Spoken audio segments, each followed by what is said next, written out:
Hello, sinister ones, and welcome to Twisted Shorts with Phantom876. This morning, my son Corey called me again. He once again recited his infamous catchphrase to me. Hey, Dad, I caught another werewolf. My son Corey hunts werewolves. He has hunted a few of them ever since he was a child. Caught his first one when he was 9 years old. Back then, there were no cell phones or computers to entertain every single kid. They had to use their creativity and imagination to have fun. Corey was no different. He was very imaginative and spent his days talking about fantasy worlds, movies, and books with his classmates that were playing ball. My son had an amazing throw. You wouldn't think it was a kid's arm that chucked an object, judging by the force. We haven't played ball in a while, but to be honest, I don't think I could keep up with him at my age. Corey grew up to be somewhat of a giant. He got his mother's side. I'm certainly not that big. Anyhow, at some point the entire town was talking about some ape man lurking around at night, with shining bright flashy eyes. Nobody knew what the hell that thing was. Some people thought it might be Bigfoot or a Yeti or something. I personally never took it seriously. I thought it might be some bear running around looking for food or just some drunk stumbling around. I assumed the flashy eyes were just an invitation for some passionate storytelling. At some point, the kids picked up on that thing too. It was all the rage. Kids spoke about a great human like shadow walking around their windows at night. Others claimed they even met the creature, or had spoken to it. Apparently, Benton's kid called that thing a talking gorilla.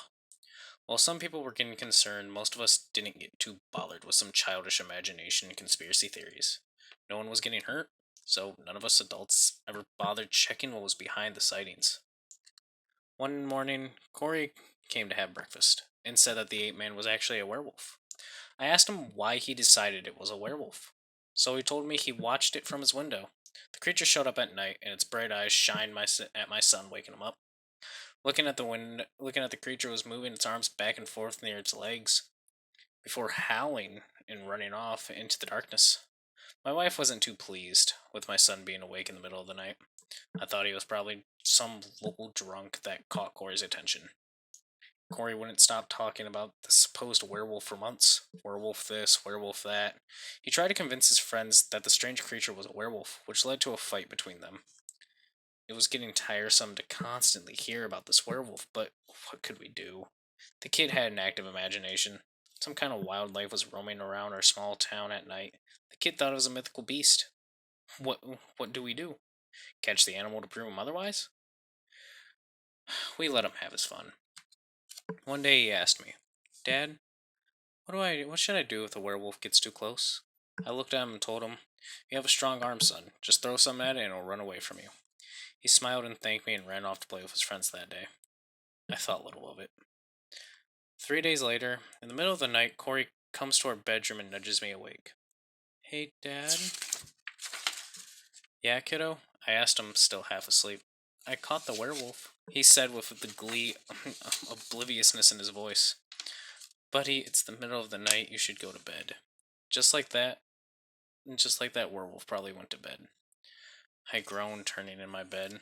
He's in my room right now. I saw his bright eyes shining through the closet door. As he said that, I felt a knife twist itself into my chest. My whole body turned cold and I bounced out of that bed. He's never had his imaginary friends or monsters come over. This werewolf thing, no one ever said it showed up in their house, just lurked around the windows at night. It began to click for me. Come on, Corey, show me this werewolf, I whispered, attempting to maintain my composure as I walked my son towards his room. My wife woke up and asked what had happened. I told her Corey put the werewolf to sleep. She raised a thumb in approval and smiled her beautiful smile, and returned into her slumber. Corey and I walked straight up to his room. The door was wide open. A familiar sight caught my vision. A camera.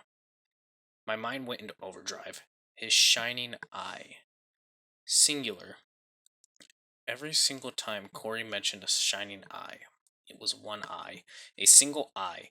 A lens. It wasn't an eye, it was a lens. Everything started to make sense. My body tensed up. My stomach knotted and my heart was trying to break through my ribcage. I was so worried that something hadn't happened to my son. Son of a bitch, I muttered under my breath. The closet door was open, and Corey exclaimed proudly, Look, I told you it's a werewolf. I stood there confused, angry, and fearful. My mind was racing, my heart was struggling to follow, and my stomach was about to inject its contents everywhere. I I was losing touch with reality for a moment there. Corey's triumphant calls urging me to look at the fallen creature refocused my mind, but only for a second. You couldn't imagine my shock when I saw a freakishly tall, hairy man with a gigantic beard laying naked next to my son's bed, with a pen stuck deep within his eye.